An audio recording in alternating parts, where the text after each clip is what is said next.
Сөзі Ақбар Қуанышбеков ағайымыздікі, оны Мирбек Атабеков байкебізге тандық, «Из қалтыр» деген чарман атқар бірейін, қабыл алыңыздар.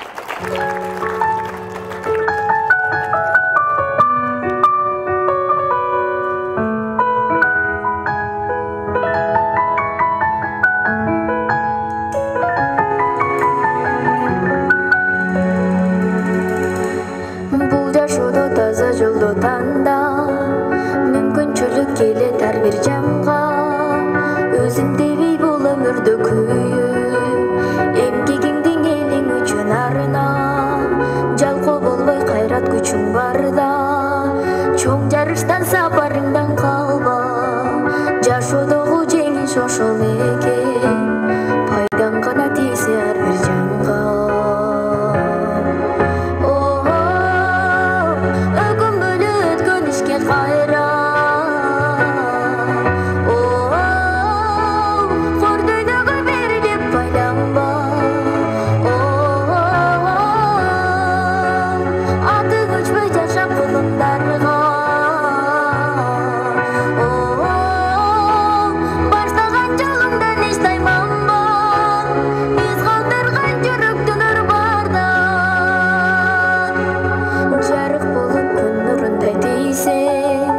Жан дилиңден бул жашоону сүйсө,